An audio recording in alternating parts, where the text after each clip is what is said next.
Brasília registra um dos maiores índices de desigualdade econômica e social do Brasil. É o que mostrou o mapa das desigualdades divulgado pelo Instituto de Estudos Socioeconômicos, pelo movimento Nossa Brasília e pela ONG Oxfam Brasil.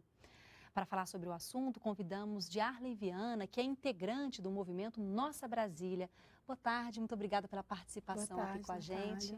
É muito interessante esse estudo. Vocês usaram um medidor que é inédito, de nome até difícil de falar, que é o desigualtômetro, é isso? Mesmo. A gente batizou, na verdade já é utilizado pela Rede Nossa São Paulo, mas o movimento Nossa Brasília incorporou isso aqui na nossa prática para poder tocar a atividade do mapa da desigualdade. Como é que é esse medidor? Como é que ele funciona? Então, a gente trabalhou com a anamorfose, que tem o mapa já conhecido, aquele quadradinho, assim. Então, a gente agora olha para esse dado, para esse mapa, considerando os dados, e aí, a partir desses dados, as regiões são acrescidas. A exemplo, quando você olha para o mapa anamorfômico, pensando na saúde, a estrutural praticamente desaparece do mapa e a região do plano piloto cresce 19 vezes mais. Então, fica assim um grandão plano e ali é estrutural? Isso.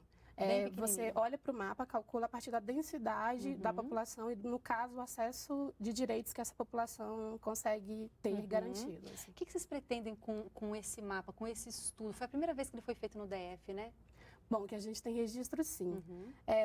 Primeiro, pontuar que desigualdade, e especialmente aqui em Brasília, uma das cidades mais desiguais, tem cor e tem CPF. Assim, né? A cor é negra e o CPF é periférico. A intenção do movimento Nossa Brasília, junto com os movimentos dessas localidades, foi pensar indicadores e passar isso para os movimentos já organizados para que eles pudessem incidir junto ao governo local para ter melhores políticas públicas nesses territórios. Assim. A questão dos investimentos, por exemplo, em cada um desses lugares que vocês visitaram. Isso, evidenciar que, pensando na região do plano piloto, ela é super privilegiada com relação à saúde, com relação à cultura, com relação à mobilidade, e as outras regiões, estrutural, Samambaia e São Sebastião, está bem aquém.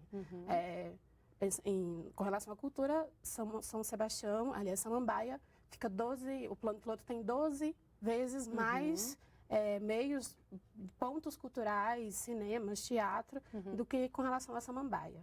E aí, assim, olhar para esses dados e incidir de maneira a garantir que orçamentos, que essas políticas públicas acessem esse público que sofre essas vulnerabilidades, e aí entendendo que desigualdade é um processo histórico, não à toa que quanto mais negra essa população, menos direitos ela tem garantidos, assim.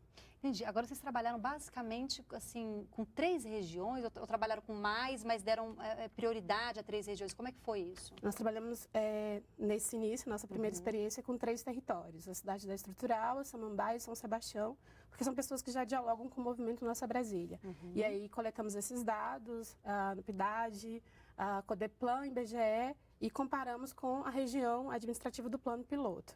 Mas a ideia é sim que a gente estenda essa rede e que a gente possa pensar em um governo, um GDF aqui, considerando essas desigualdades e elementos básicos. Assim. Houve uma escuta nesses territórios e os moradores nos disseram sobre o que eles queriam saber.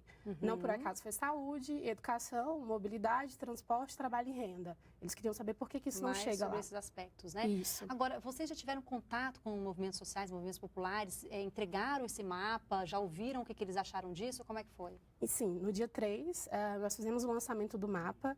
Todas essas cidades, todas as pessoas envolvidas no processo foram convidadas e outras pessoas. Mas para o ano, em 2017, a gente retorna a esses territórios e está em processo de construção, e essa construção é coletiva, sim. É esse diálogo direto com os moradores, com os usuários ou não desse serviço, que torna esse processo diferente, assim. Porque é de uma maneira muito simples, de que qualquer pessoa da Estrutural, da Samambaia, consiga entender o porquê que esse direito não está garantido para ele e como que ele faz, aonde ele pode exigir isso. Entendi. Agora, você citou a questão da saúde, por exemplo, falando da Estrutural, né?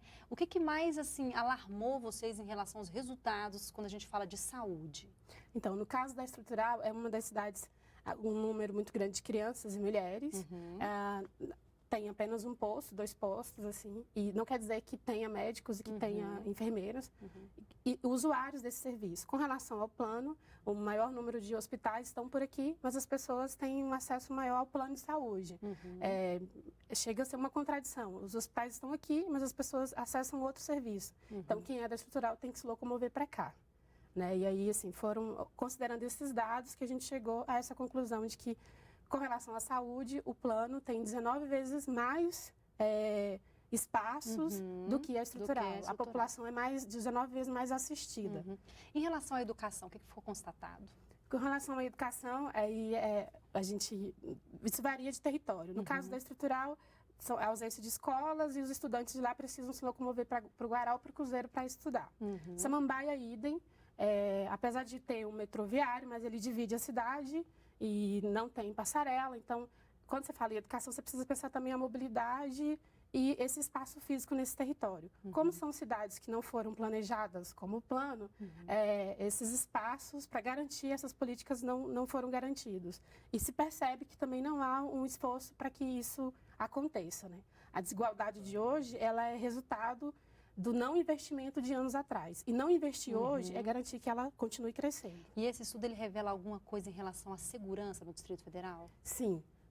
No caso dos territórios, uma coisa importante salientar é que os 3 territórios pontuaram que eles não veem a segurança simplesmente como a ação da polícia ou a presença da polícia. Em alguns territórios, a presença da polícia é até visto como algo que não transmite segurança pela abordagem. Mas eles colocaram que, se não tem investimento em cultura, se não tem um ponto de cultura ali, se a população não tem acesso a isso, a educação, ao lazer, não há uma expectativa, uma perspectiva de vida. Então, há uma inserção, né, na criminalidade e também o desemprego, que é oriundo da falta de investimentos na educação. Só para a gente finalizar, o indicador de renda também revela a desigualdade racial pelo estudo. Sim. Quanto mais branca,